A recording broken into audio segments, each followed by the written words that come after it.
사도행전 28장, 오늘로서 이제 사도행전이 끝이 납니다.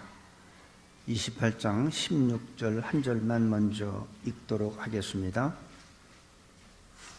우리가 로마에 들어가니 바울은 자기를 지키는 한 군사와 함께 따로 있게 허락하더라. 아멘. 사도행전의 마지막은 바울이 로마에 입성하면서 이제 끝이 납니다. 사도행전의 핵심 구절은 우리가 1장 8절, 오직 성령이 너에게 임하시면 너희가 권능을 받고 예루살렘과 온 유다와 사마리아 땅끝까지 이르러 내 증인이 되리라. 이것이 사실은 사도행전의 핵심 구절입니다. 오순절날 성령의 임재함으로 인해서 사람들은 성령을 받고 나서 방언을 하고 예언을 하고 기적과 많은 체험을 하고선 흩어져서 예수님을 증거하는 사건이 있었습니다. 이것이 사도행전이에요. 특별히 바울이 로마에 입성한 것은 이 로마뿐만이 아니라 유럽 전체가 영적으로 대각성, 영적인 큰 변화가 일으키는 사건입니다. 오늘 바울이 로마에 입성하는 거로 끝나는 게 아니라 온 유럽이 영적인 큰 변화가 일어나고 그 후에 복음이 우리들한테까지도 와서 우리가 예수님을 믿고 구원받는 사건이 로마에 입성하는 거로부터 시작되는 것을 볼 수 있습니다. 16절에 보니까 로마에 들어가니 바울은 자기를 지키는 한 군사와 함께 따로 있게 허락하더라. 이제는 바울은 자유로운 몸이 됐어요. 누구의 구속도 받지 않습니다. 그리스도인들 중에서 가장 큰 축복이 있다면 내가 성공하느냐 실패하느냐, 내가 질병에 있느냐 건강하느냐, 이런 것들이 아니라는 거죠. 아직도 이 지구상에는 예수님을 마음 놓고 예배드리지 못하는 곳이 너무나 많습니다. 제가 오래전에 중국에 단기 선교팀하고 같이 한번 선교를 갔을 때 삼자교회가 있고 초석교회가 있는데 초석교회에서는 보통 예배를 한 3시간, 4시간을 드리길 원해요. 그들은 몰래 숨어서 예배를 드립니다. 마음껏 내놓고 주님을 찬양하고 경배하고 예배드리질 못해요. 그래서 진정한 그리스도인들의 축복은 내가 얼마나 잘 먹고 잘 살고 어떤 성공했느냐 실패했느냐 이런 것들이 아니라 내가 마음 놓고 주님을 위해서 내가 마음껏 예배드릴 수 있고 경배할 수 있고 주님을 위해서 모든 것을 할 수 있는 것이 사실은 그리스도인의 참된 축복이에요. 지금 많은 선교사님들이 여러 지역에서 하지만 자기의 신분을 내놓지 못하고 선교하는 데가 너무나 많습니다. 우리들은 여기서 아무런 제한을 받지 않으니까 그것이 큰 축복인지 모르지만은 여러분 마음 놓고 하나님 앞에 두 손 들고 찬양하고 이거보다 더 큰 축복이 어디 있습니까? 오늘 우리가 예수님을 위해서 모든 것을 할 수 있는 환경이 주어진다면 그것이 우리들한테는 그리스도인들한테는 가장 큰 축복이라고 저는 생각합니다.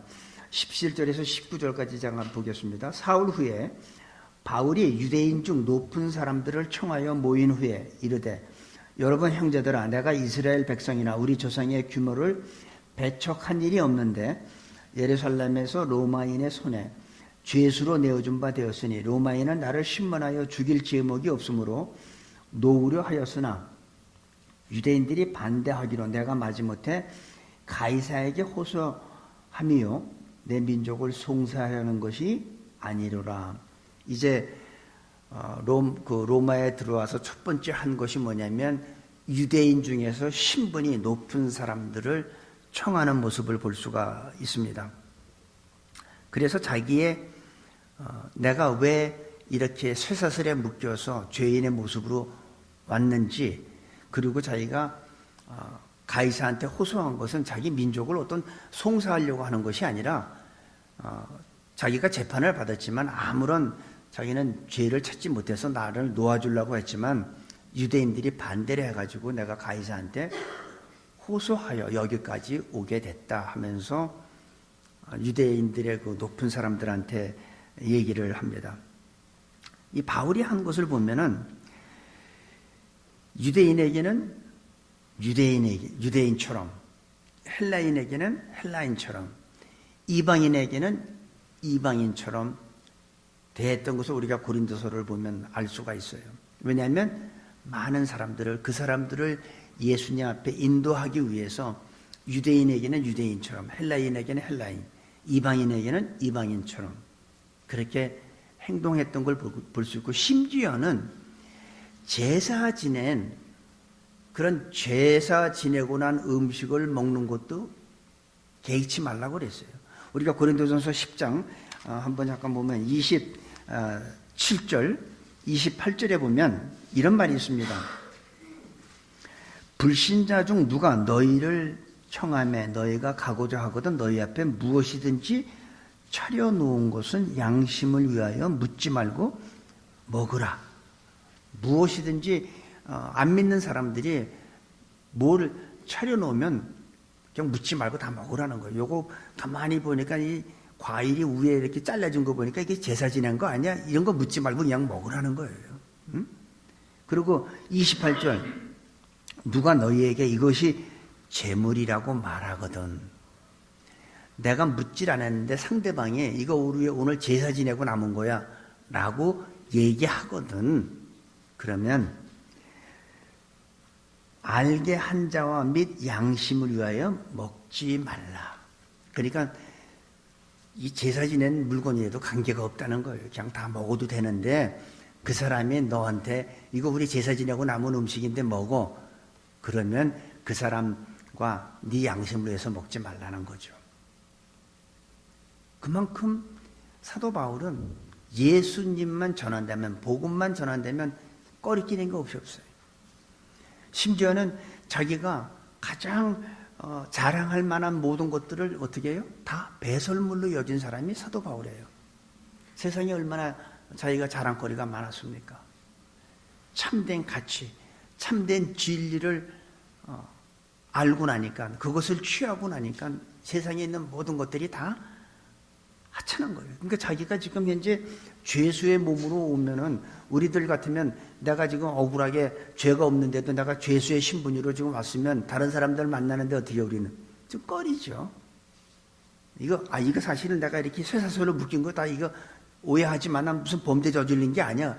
이상한 눈으로 나 보지 말어. 우리들은 아마 이렇게 하면서 사람들 안 만나려고 할 거예요. 근데 바울은 자기의 신분이나 자기의 처지는 중요하지 않았습니다. 누구한테든지 예수님만 증거하기만, 자기 체면 같은 건 전혀 중요하지가 않습니다. 그러면서 뭐라냐면 내가 사람들에게 이렇게 된 것은 우리 조상 20절 보니까 이러함으로 너희를 보고 함께 이야기하려고 청하노니 이스라엘의 소망을 인하여 내가 이 쇠사슬에 매인 바 되었노라. 내가 이렇게 지금 쇠사슬에 매인 것은 우리 조상 이스라엘의 소망 때문에 그렇다. 로마에 온 이유는 바로 이스라엘의 소망 때문이라는 거죠. 이스라엘의 소망이 뭡니까? 바로 메시아죠. 바로 예수 그리스도를 증거하는 일입니다. 바울은 영원한 가치, 참된 진리를 얻고 나니까 소중한 것도 없고 자기의 체면도 없고 자존심도 없고 다 없어요. 그거보다 더 가치 있는 게 없으니까. 우리들도 우리 삶 가운데 가장 가치 있는 것을 참된 진리이신 예수님을 만난 것으로 여러분들이 가장 큰 가치로 여기고 다른 것들 사도 바울과 같이 배설물로 여길 수 있는 여러분들이 됐으면 좋겠어요. 무엇이 내 삶 가운데 가장 중요할까요? 뭐니 해도 뭐니가 중요하다고 하겠지만 그것보다 더 중요한 게 예수 그리스도예요.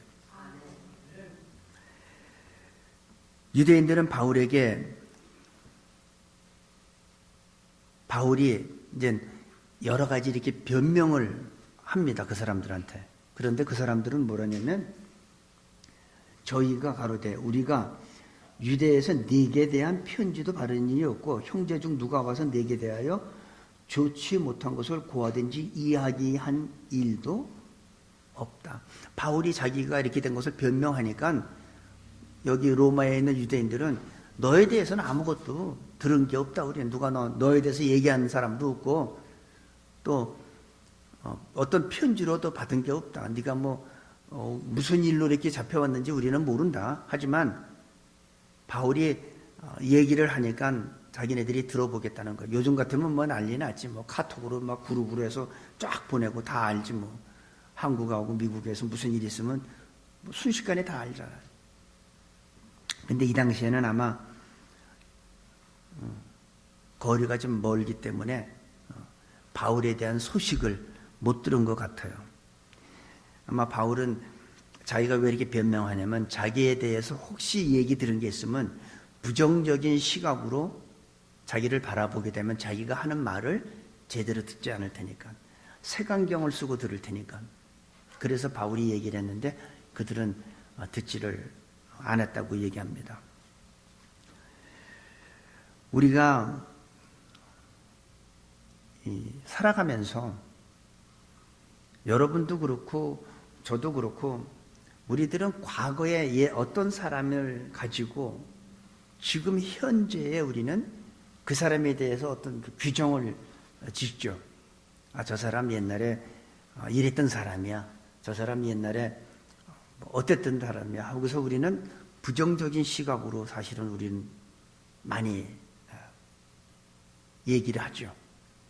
전에 우리 교회에 어떤 분이 오셨는데 어떤 분이 저한테 목사님 저분이 옛날에 이랬던 사람이니까 조심하라고 그런 얘기 들었어요. 왜냐하면 과거에 그 사람의 모습을 보고 지금 현재 우린 판단하는 거죠. 근데 여러분 과거에 어떤 사람의 그걸 가지고 지금 현재 그 사람을 판단하지 말기를 바랍니다. 그 사람은 이미 하나님께서 성령께서 변화시켜 주셨는지도 모르잖아요. 그러니까 지금까지 전도하다가 쟤는 안 돼. 얘는 안 돼. 이렇게 해서 포기하지 마시고 다시 한번 전도해 보세요. 하나님께서 그 사람의 마음 문을 열고 우리가 복음을 전하면 과거에는 안 됐는지 모르지만 지금 전하면 예수님을 영접하고 눈물로 흘리면서 감동을 받을지도 모릅니다. 어떻게 여기 보니까 이에 우리가 너희 사상이 어떠한가 듣고자 하노니 이파에 대한 어디서든지 반대를 받는 줄 우리가 알미라 하더라. 그리고서 뭐라냐면 저희가 일자를 정하고 그의 우고하는 집에 많이 오니 바울이 아침부터 저녁까지 강론하여 하나님의 나라를 증거하고 모세의 율법과 선지자의 말을 가지고 예수의 일로 권하더라. 자, 이제 날짜를 정해가지고 바울이 있는 그 집에 많은 사람들이 왔습니다. 근데 바울이 전하는 건 딱 두 가지예요. 첫째가 하나님의 나라와 그 다음에 모세의 율법과 선지자가 얘기한 예수 그리스도 딱 두 가지예요. 하나님의 나라와 예수 그리스도 이 두 가지만 밤새도록 밤이 늦게까지 강론하는 모습을 볼 수가 있습니다. 딱 두 가지만 전하죠. 하나님의 나라, 예수 그리스도. 우리가 사는 이 세상은 하나님의 나라는 아니죠. 이 세상은 사단이 통치하는 나라죠. 이 세상 신이 통치하는 나라. 예? 우리는 하나님의 나라, 하나님의 나라는 하나님의 통치를 받는 것이죠. 그러니까 이 세상에 사는 우리들은 사단이 통치하는 세상에서 하나님의 통치를 받는 백성들이 같이 공존하는 거죠. 이 세상은 어떻습니까? 죄와 욕심과 살인과 각종 모든 범죄가 이루어지는 것이죠. 이 세상은. 근데 이 세상 속에 사는 우리들은 세상 속에 살지만 세상에 물들면 안 된다는 얘기죠. 제가 가끔 얘기를 하는데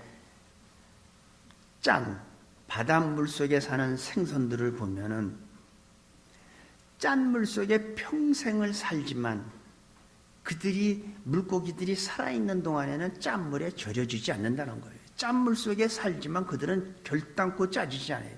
비리지요. 그래서 우리가 회 먹을 때 간장 찍어 먹잖아요. 왜? 짠물 속에 살아도 그들은 짜지질 않아요. 그러니까 우리는 세상 속에, 죄악이 많은 세상 속에 살지만 우리는 세상의 죄가 물들면 안 된다는 거예요. 누가 물들어요? 죽은 물고기가 절여지는 것 같이 죽은 그리스도인들은 세상 물정에, 세상 죄에 물들어지죠. 그래서 교회 다녀도 세상 사람과 똑같이 범죄를 하죠. 하지만 살아있는 그리스도인들은 어떨까요? 아무리 죄악이 만연한 세상 속에 살아도 우리는 죄에 물들지 않는 그 사실을 꼭 기억하시고, 나는 세상의 영향을 받아 죽은 그리스도인이에요. 세상에 어떤 일이 있어도 나는 세상에 전혀 물들질 않아요. 살아있는 그리스도인이라고 저는 봅니다. 사탄이 통치하는 나라냐? 하나님이 통치하는 나라냐? 그리스도인들은 이 세상에 살지만 하나님에 속한 사람이라는 사실을 꼭 기억하시고 영혼을 바라보고, 우리가 오늘 찬양했죠. 저 높은 곳을 향하여. 날마다 우리는 나아가는 거예요.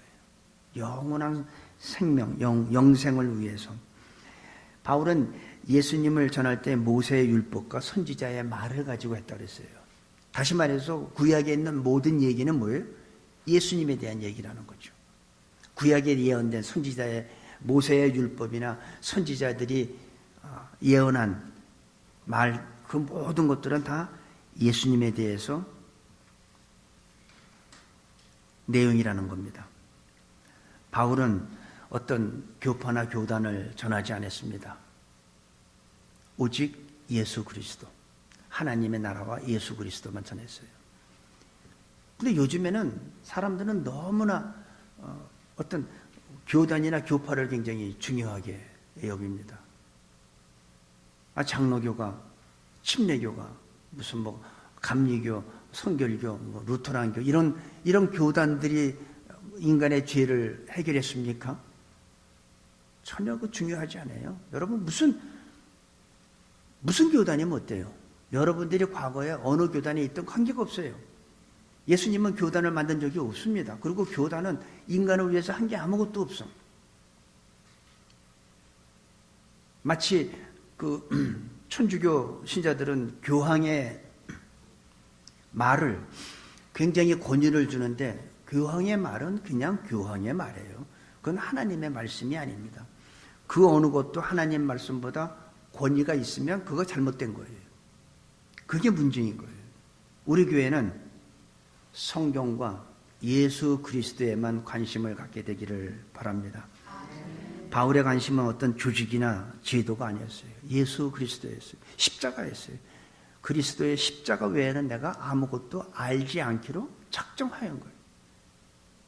사도 바울이 자랑하는 것은 자기의 로마 시민권자도 아니고 자기의 배경도 아니고 십자가 외에는 자랑하지 않았습니다. 우리 교회는 성경과 예수님에 대해서 관심을 갖게 되기를 바랍니다. 어떻게 하면 예수님을 영화롭게 하나? 어떻게 하면 그 이름을 세상에 널리 전할 수 있을까? 거기에 관심 갖는 우리 새누리교회가 되시기를 바랍니다. 24절에서 27절까지 봅니다. 바울이 그렇게 이제 하나님의 나라와 예수 그리스도를 증거하니까 24절에 보니까 그 말을 믿는 사람도 있고 믿지 아니하는 사람도 있습니다. 항상 그래요. 우리가 복음을 전하면 두 가지예요. 믿는 사람이 있고 안 믿는 사람이 있어. 거부해. 당신이야 열심히 믿으라고. 나는 안 믿어도 된다고. 이것이 영적 현실입니다. 항상 복음은 전하지만 둘로 나뉘는 게 영적 현실이에요. 이때뿐 아니라 지금도 마찬가지예요. 우리가 나가서 전도하다 보면 진짜 감사하게 예수님을 영접하는 사람이 있고 정중하게 거부하는 사람도 있고 아니면 아예 무시하는 사람도 있습니다. 복음을 받아들이는 사람과 이상하게 마음을 닫고 귀를 닫고 거부하는 사람이 있습니다. 물론 선택은 각자 할 수 있습니다. 그런데 그 결과는 하늘과 땅의 차이라는 거죠. 하나는 구원을 받고 영생을 얻고 하나는 하나님의 심판을 받는 이런 영생과 심판의 차이가 있습니다. 선택은 우리가 간단하게 하지만 그 결과는 간단치가 않습니다. 어저께 새벽 기도에 우리 한재 목사님이 설교 중에 차라리 나를 믿는 형제 중 하나를 실족해 하면 차라리 연자 맷돌을 목에 매달리고 바다에 빠지는 게 더 낫다. 여러분, 연자 맷돌은 그만두고 그냥 맷돌만 목에 달고 한번 빠져보세요. 물속에. 얼마나 고통스럽습니까? 근데 그거보다도 그게 더 오히려 낫다는 거예요. 나를 믿는 형제 중 하나를 실족시키게 하면. 영생과 심판의 차이입니다. 이것을 보면서 바울은 뭐라고 그러냐면 25절에 보니까 선지자 이사야의 얘기를 합니다. 서로 맞지 아니하여 흩어질 때 바울이 한 말로 일러 가로되 성령이 선지자 이사야로 너희 조상들에게 말씀하신 것이 옳도다.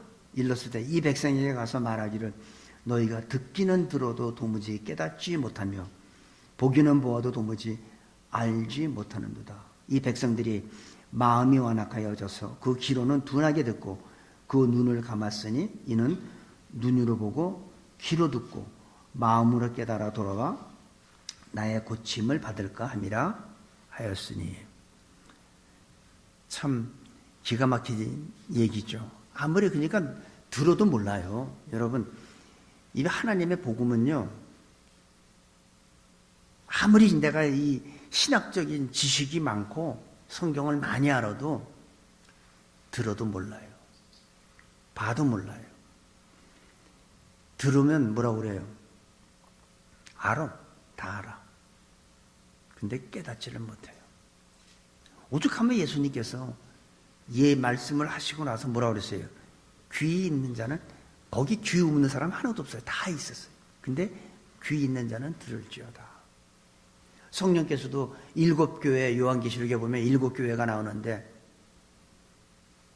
성령이 말씀하시고 나서 뭐랬어요? 귀 있는 자는 들을지어다. 들어도 몰라요. 예수님을 얘기해도 몰라요. 천국을 얘기해도 몰라요. 천국이 어디 있어? 봤어? 깨닫지 못하니까. 봐도 모르고 들어도 모르고 깨달을 수가 없는 거예요. 저는 이 백성이 마음이 완악해져서 들어도 깨닫지 못한다는 이 말씀을 오늘 우리들한테 한번 전 권면하기를 원합니다. 여러분들은 한 사람도 빠짐없이 믿는 사람이 되시기를 바랍니다. 믿지 않는 사람 쪽에 절대 쓰지 마세요. 이해가 안 돼도 믿는 사람 쪽에 쓰세요. 믿지 않는 사람 쪽에, 그쪽에 10명이 있어도 이쪽엔 2명밖에 없어도 믿는 사람 쪽에 쓰시는 축복이 있게 되기를 바랍니다. 28절에서 31절까지 봅니다. 그런즉 하나님의 이 구원을 이방인에게로 보내신 줄 알라. 저희는 또한 드리리라 하더라. 바울이 온 이태를 자기 셋집에 유하며 자기에게 오는 사람을 다 영접하고 담대히 하나님의 나라를 전파하며 주 예수 그리스도께 관한 것을 가르치되 그 많은 사람이 없었더라. 아무리 하나님의 말씀하시고 메시아를 보내도 그들은 메시아를 거부합니다. 십자가에 못 박아 죽였습니다. 복음을 거부합니다. 마음이 완악해져서. 그래서 이 복음을 이 이스라엘 백성이 거부하면서 뭐라고 했어요?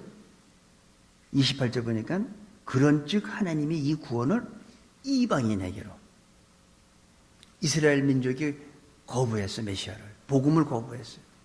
그러니까 하나님께서는 이 복음을 이방인에게로 돌린 거죠. 그래서 우리들까지 왔습니다. 이 복음은 이 시간에도 계속 퍼져 나가고 있습니다. 어떤 사람들은 우주의 그 생성하는 과정에서 빅뱅, 대폭발로 인해서 지금도 계속 우주가 확장된다는데 난 그거는 모르겠어요. 하나님이 그렇게 만드셨는지 안 만드는지 모르는데 분명한 거는 지금 이 시간에도 복음은 소리 소문 없이 마치 누룩이 퍼지듯이 지금 전 세계로 퍼져나가고 있는 것은 압니다. 우리가 가을 되면 계절에 따라서 아름다운 단풍이 들죠.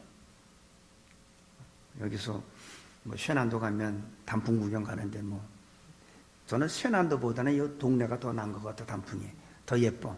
빨간색이고 쉐난도 가면 빨간색이 없어. 다 누리끼리 한 색이에요. 계절에 따라 단풍을 맺듯이 주님의 계절이 오면은 저는 분명한 것은 복음이 순식간에 단풍이 들듯이 전 세계로 퍼져나간다고 저는 믿습니다. 사도행전 핵심 구절은 1장 8절입니다. 오직 성령이 너희에게 임하면 우리가 권능을 받는데 그 권능이 뭐예요? 전에는 예수를 증거 못했지만 이제는 예루살렘과 온 유대와 사마리아 땅끝까지 복음이 전파되는 거예요. 땅끝까지 가는 겁니다. 사도행전의 이것이 핵심 구절이고 사도행전의 목적이에요.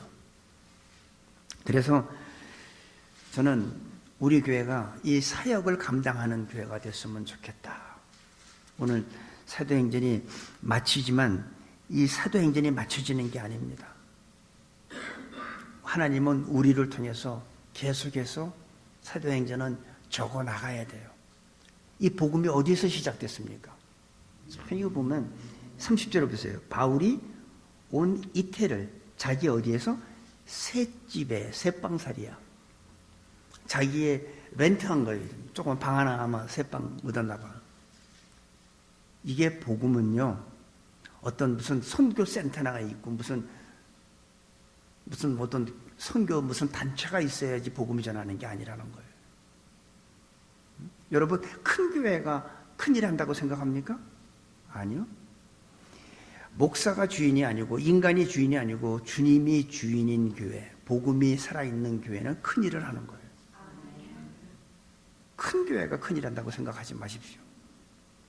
주님이 주인인 교회, 그 교회가 바로 큰일 하는 겁니다. 예수님께서 내가 문 밖에서 문을 두드리 노느니 그런 교회는 안 돼요. 문 밖에 주님이 계신 데는 안 돼. 그 교회에 좌정하신, 주님이 좌정하신 교회는 큰일은 할 수 있습니다. 복음 믿는 교회가 큰일을 하고 바로 예수님이 주인인 교회가 엄청난 영향력을 저는 미친다고 생각합니다. 이 셋집에서 시작한 복음은 전 세계를 향해서 나갔어요. 많은 사람들이 십자가에서 화형도 당하고 순교를 했죠. 갖은 고문을 당하고 죽음을 맛봤습니다. 그들이 바로 이 셋집에서 훈련받은 사람들이에요. 큰 선교센터에서 훈련받은 사람들이 한 게 아니라는 거죠. 우리 교회는 큰 선교단체가 아니라고 선교 못한다, 전도 못한다 이런 생각은 아예 이 시간부터 버리시기를 바랍니다. 세계의 수도라고 했던 그 로마가 기독교가 된 게, 국교로 기독교가 된 게 바로 이 셋방부터 시작한 거예요. 그리고 지금은 전 세계로 복음이 전파됐습니다. 오늘 우리가 사도행전을 마치지만 사도행전은 끝나지 않았습니다. 우리들이 이 사도행전을 계속 만들어 가야 된다고 저는 봅니다. 교회가 유명하거나 소문나는 것은 전혀 중요하지 않습니다. 우리 교회는 유명하지도 않고 소문도 나지 않았지만 그런 게 중요한 게 아니라 그리스도를 사랑하는 것이 중요하고 한 사람 한 사람이 예수님의 제자로서의 훈련받고 세상에 나가는 게 중요한 거예요.